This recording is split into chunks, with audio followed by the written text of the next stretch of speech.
being a minute late. Oh Shocking. no, you're fine. I was just coming in here too, so Oh, good. maybe maybe it was just that it created the Northern Lights. You never know. Uh, like I said, you hit me so fast. I like there's a bare wall behind me, and That's fine. that's as far as I've gotten. So I've always wanted to see the Northern Lights. I had a friend last year that went to Iceland just kind of on a whim. Not really a whim, but kind of. He has a good friend that's a photographer and he got to go up and see it and was just like, dude, you just have no idea.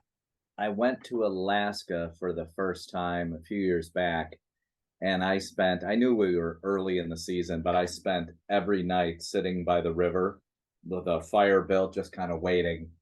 And every night missed it, but So the trippiest thing I've ever seen when I looked up in the sky, it's not a UFO story, but it's close, was during the pandemic. Everybody was going outside, bonfires, yeah. all of that. It was probably May, and all of a sudden I see this whole line of lights going, and I'm sitting there and I'm like, "Oh man, here it is. I'm witnessing They it." started tracking in different shapes and It was SpaceX. It was the Musk thing. oh, so Yeah, they it were was like a launch pad lights. it was like a whole line, and then they just disappeared on the horizon. So it was like my 80s brain kicked in. I'm like, uh-oh, here's Missile Command. Uh, It's coming in. Yes. That's what I was waiting for. I was looking for uh, my Atari controller. I'm like, I'm going for it. I'm going in. But also an 80s kid too. yeah, so it was wild. It was really cool to see. But at that point, with everything being so weird with the world, I was like, uh-oh, what's up? What do you mean? What happened? Yeah, right. Nothing I happened. didn't notice anything. I didn't see the news. I need to be in a jury box.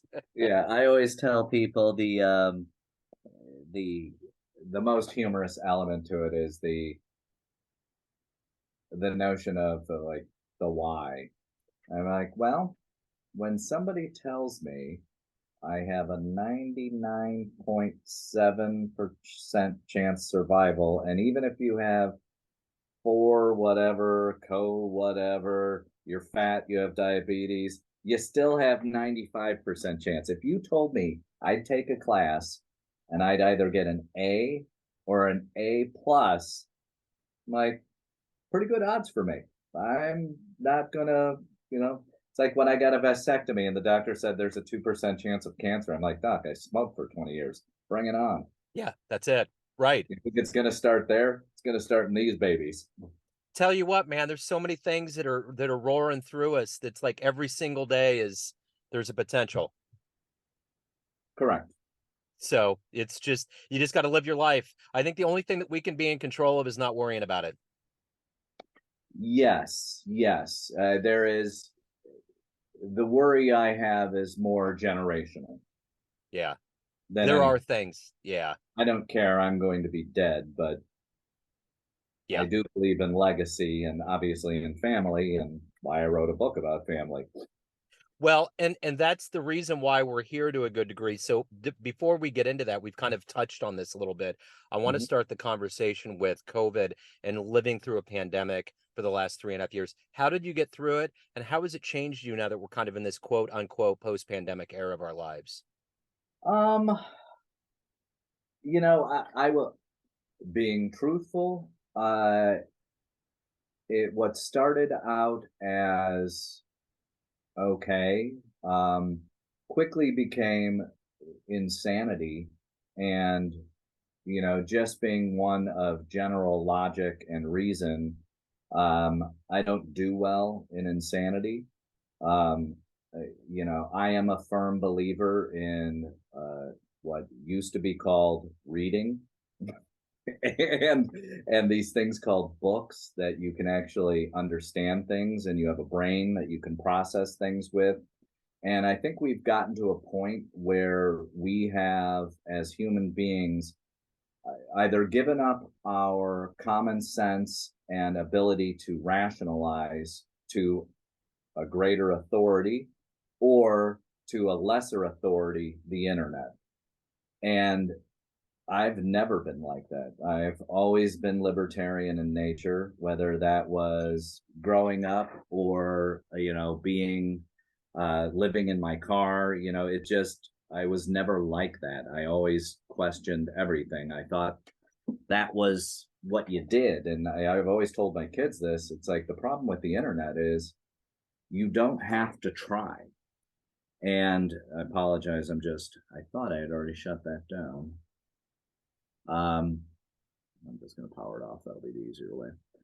And, the issue with growing up in the 80s, like we did, is if you wanted to understand a topic, you only had one place to go, and Hmm. that was a library. Hmm. And the library wasn't just filled with a stack of books that were piled in the middle when you walked in. So you had to search and dig and find. No, it was organized. You picked your topic, and then there was a whole host of books. So you didn't have the option to just take one and be done if you really truly wanted to understand something. So I think it's that level of insanity that, uh, and I would make the joke because generally I believe humor is the best way through everything. Is when did we start caring about the flu so much? And when did we start caring about the elderly to the extent, and I write this in the book, that we have slowed down the herd and we're killing the strong and the innocent, and any other animal would look at us as insane because and what happened to old people getting that? Like my grandparents would have never uh, gone along with something like this because they realized the importance of youth, of they've lived their lives. The notion of going gracefully or being graceful and having grace in general is lost. So we got through it. I moved my daughter back to Chicago actually, and right when it happened, and I was like, "Honey, get the hell out of Chicago. Come back home. You got your apartment. The apartment's going to be there. You can pay your rent from here. You can do your work from here. You're not staying in Chicago. We live on a mountain outside of Pittsburgh. Beautiful place to be in a horrible state of the society. But and then the other two just kind of got through it in terms of where they were at. My son was already working in a hospital. My other son was at college, but he got an exception because he has epilepsy. And I told him, you're not taking anything that might screw up your brain already more than it is screwed up. So let me get to the essence. Obviously, you're a writer, you're the analog parent. I want to get to the essence of what you do for a living. If you were in front of a bunch of third graders right now, and one of the kids said, "Hey, what do you do for a living?" How do you answer that child? I would say I sell computers and software to very big companies, Okay. and I help them make sense of what they should buy and how they should implement it. So what did you want to be in the third grade? What was your dream to grow up and become? Oh God. Third grade was I was a weird kid, man. I wanted to be an etymologist and entomologist, so a bug guy. Then of course veterinarian was a little bit later.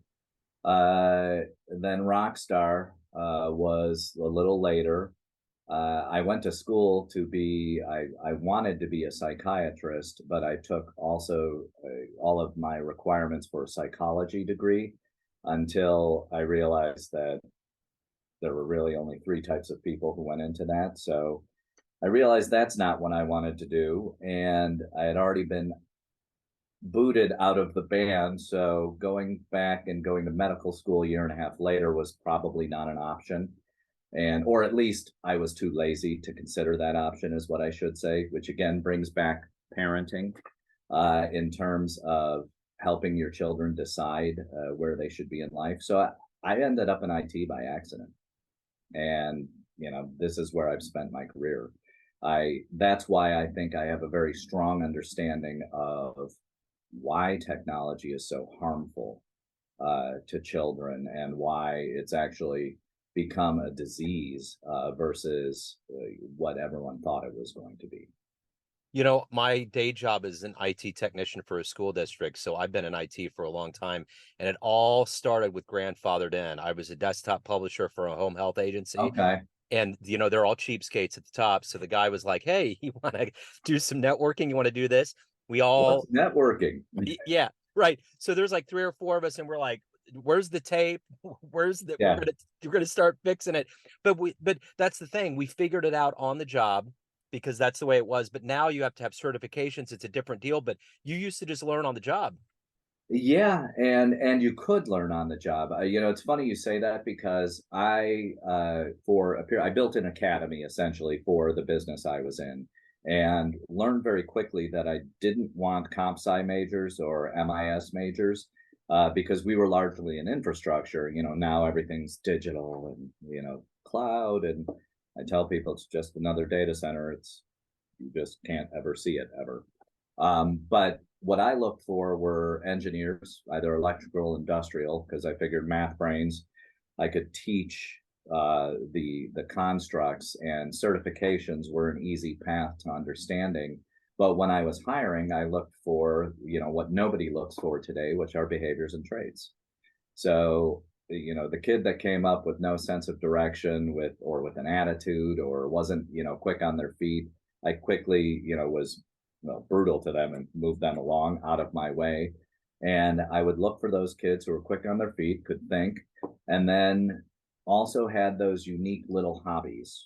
I build gaming computers. That kind of, I built my home network, and then you get into it with them. Would you build it with, and you understand that those are the minds, that creative thing. And some of the greatest people I hired would always tell me stories. It's like, I remember when my dad, I built a wireless network, and my dad opened the door, and it was an infrared network, and he opened the door and broke the link and ruined his network. I'm like, okay.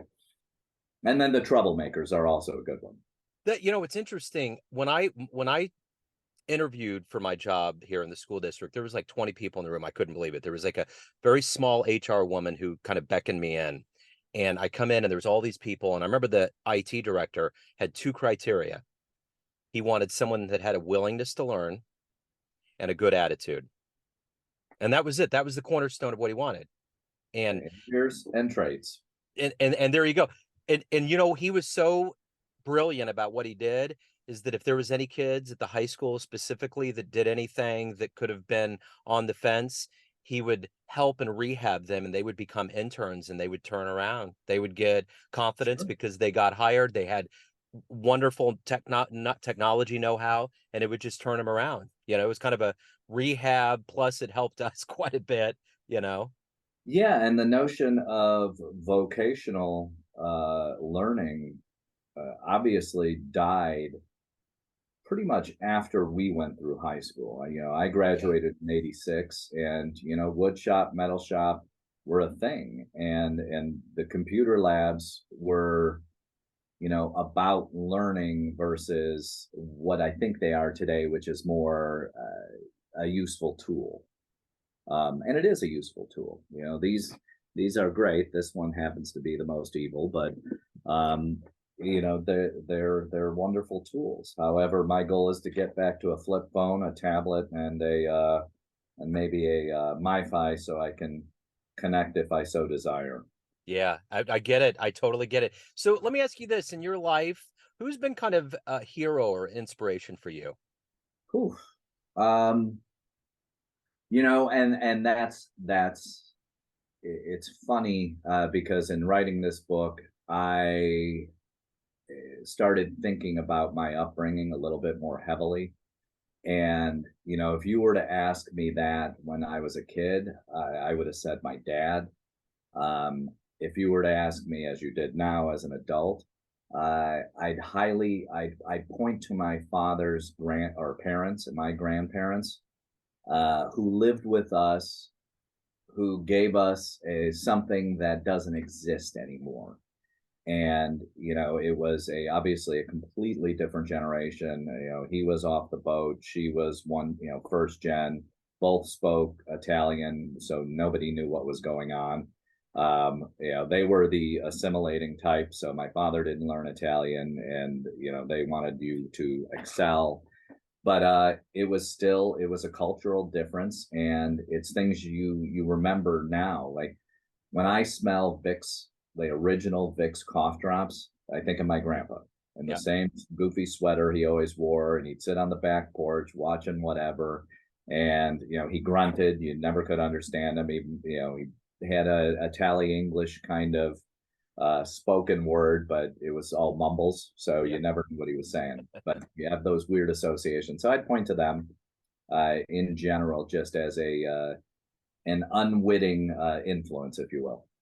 Yeah, my dad was full-blooded Italian. He looked like Luca Brasi from The Godfather. So was mine. So when My he dad was looked in like a gigantic Mexican.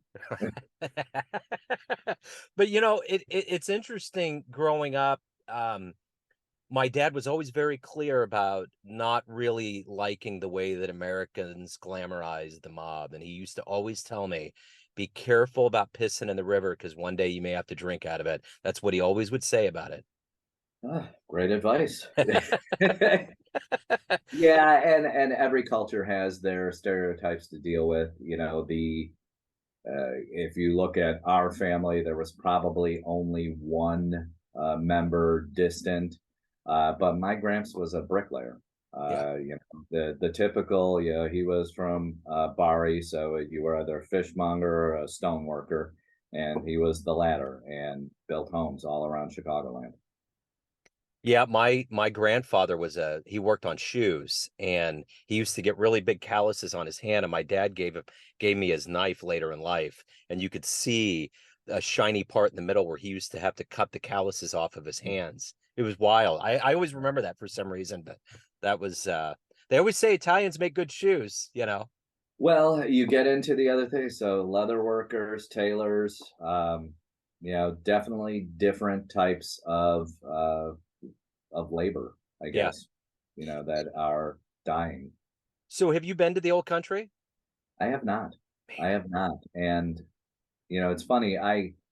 While I desired earlier on, I have less interest now, not just Italy, but anywhere. Especially after the world went insane. I don't want to have anything other than a passport be my requirement. But if I were to go to Italy, I would be more for nostalgia, and it would be to see Bari and Abruzzi, and to find people with the same last name, which is not common. There's little in Chicago, little in Florida, little actually, I think in Ohio of all places. So, it all depended on where you kind of move from Ellis Island. You know, it's funny, my dad, when I went over there, I just remembered I went over a few times and I went the first time I had pen pals in high school when we used to have that program and you would get Yeah. all these people. And I had one friend that was in Castle Ferentio, which was south of Florence, and their family had a pizzeria. And she when I went over there, my dad told me, whatever you do, wherever you go, pull all the names out of the pages in the phone book that say Dimino on it and bring them Huh. back to me. And I did. And I would go, and this was before cell phone. So I'd get the phone booth and I'd be looking around. Yeah. And I'd take him out and I came back and I remember I gave him that stack. And that was a big deal for him. But I was in the back of a water taxi in Venice, probably before the world went really crazy on 9/11/01. Oh, And wow. I cut myself off from civilization when I would backpack. And I remember a guy in the taxi kept doing this and kept saying Nuevo York. And I'm like, are you talking about 93, the bombings? And he just looked at me like, dude, you have no idea right now. You apparently have been gone for a little bit. You have been asleep. You jumped out of the OJ Simpson jury box, didn't you? Oh, So, God. but Jeez. anyway, so everything unfolded from there. So I'm curious, of all the people alive on the planet right now, if you could sit down and hang out with one person, who would you love to talk to? Alive. Well, we could go the other way. We could step to the other door. Um, I look at the people that interested me when I was younger. I was a big sci-fi reader. Um, so Asimov would be one. Tesla would be another. These are all dead people. On the musical side, I think I would have loved to have sat down with David Bowie, Yeah. big Bowie fan, but always liked he was one of those guys as I am, not a great musician, but more of a the average hack. but always surrounded himself with great musicians and had enough creative wit and energy, and stylistically, he was an interesting character. Alive today, that is, and I haven't even thought of that in that context. You know, Um, your answer on Bowie's perfect. Like we can stop there. I mean, that would be the penultimate to meet a cat like that. oh yeah, yeah, and such a an interesting time for music, and to me, and this is where and so much stuff gets put on younger generations today that we were just stupid and ignorant, and that was generally what adults told us, and they were largely correct. Wisdom is what you gain by being around longer. And the only thing I would say that always interests me is the lack of curiosity.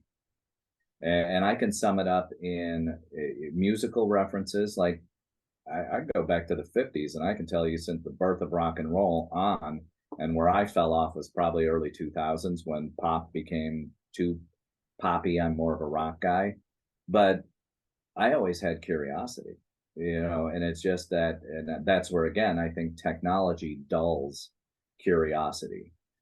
Taking TVs apart because something broke. I didn't know what I was doing. I just figured maybe I could fix it Yeah, and make the TV work again. It wasn't a thing, and there seems to be a lack of that, yeah. and it's sad, really, because the other one I always love is I suggested True Romance to a couple of guys who work with me. Who one is what is he about 13 years younger than I am, still a really good friend today, and the other was maybe 5 years younger than that, and they looked it up, and because it was from whatever 19, I think it was 80 It something, was maybe early 90s, 88 to yeah, somewhere in there, yeah, yeah. and they were like, like what? Like it's one of the greatest damn movies Oh, ever are you kidding? made.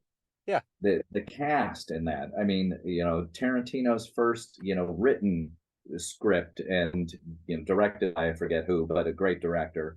Um, what are you saying? yeah, It's it would be like us poo-pooing, 2001 Space Odyssey, yeah, or any of the we grew up with things that you just were on, you watched, and you got curious about it. Old yeah, westerns, yeah, just yeah. it's curiosity that I think is the killer of all things creative. I get it. Lack Yeah, thereof. yeah. No, I get it totally.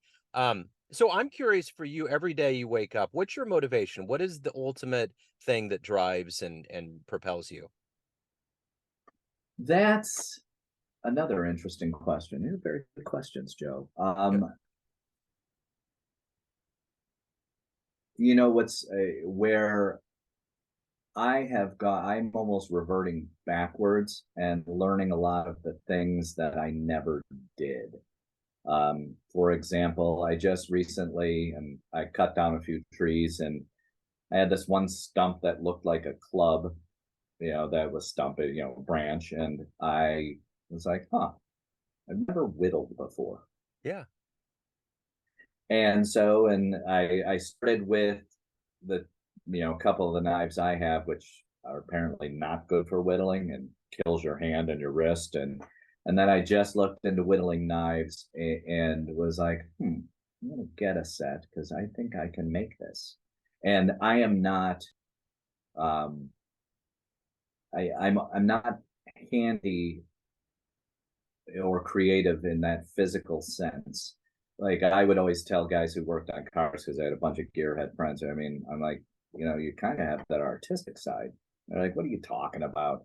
I'm like, well, you could visualize the engine, which is a difficult thing to think about when you think about all the components to it. But then B, when you get to the exterior, you made something beautiful, whether that was a Jeep or a hot rod or whatever. So it's those things that I'm more interested now.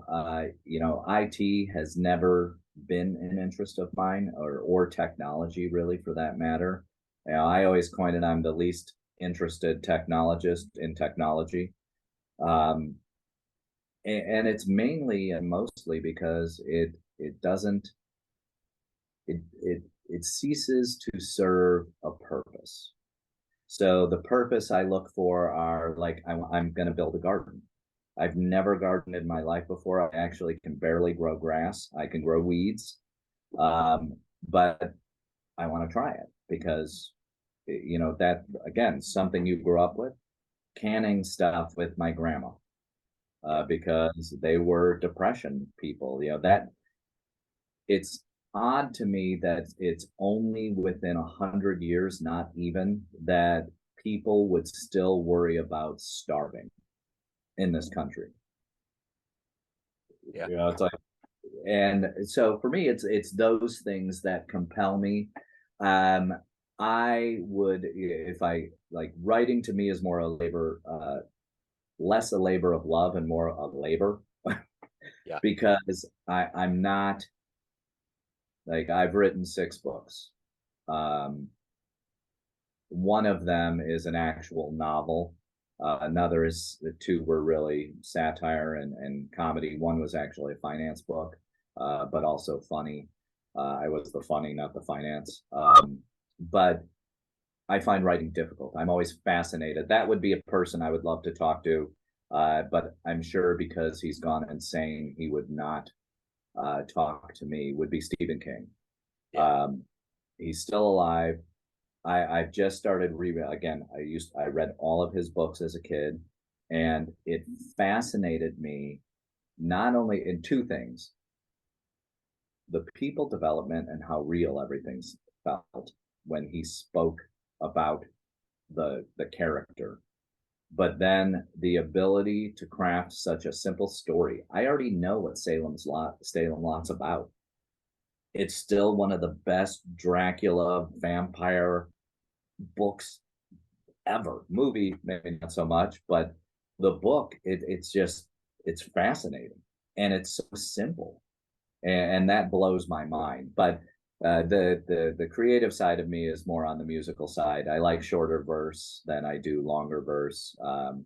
I like writing about things that I either know about or like to pontificate about.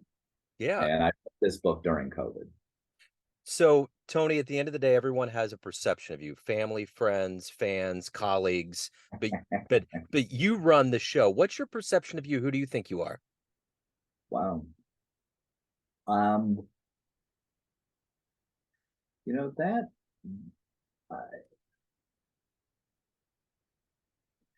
I always consider myself very simple, and I've always been very simple. Um, Most people would think of me more extroverted, but I grew up very introverted. I'm funny. I like having fun with people. So if I were to look at myself in that regard, it would be I'm a very simple person. What you see is what you get, and it's always been that way. And I don't believe in pretense. I have given up on lying. Um, it's its simplicity is the easiest path to existence, and I've always managed to be this way, regardless of the chaos. And chaos being whether you're starving and have no money, or whether you're raising a family and supporting that family, you kind of get lost in who you're not, or I should say, who you're becoming, um, versus who you were. And it's hard to remain in that simple state. But yeah, that's how I'd consider myself. So, The Analog Parent is your sixth book. If Mm-hmm. anyone wants to pick this up, any of your other work, learn more about you, where is the best place to go to do that? The ebook is currently on Amazon, so you can find it if you Google the Analog Parent or just search on it on Amazon. Sometimes it's harder to find. Um, Dorrance Publishing is who I went through, so they have a portal.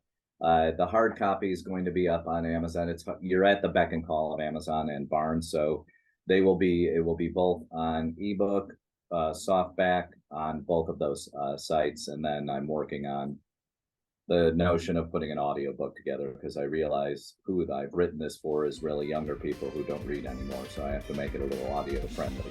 Yeah, So I'm trying to get the low budget campaign rolling. right on. Well, Tony, this has been great, man. Thank you for opening up. Thank you for your story and your time. And hopefully you get to the Northern Lights at some point.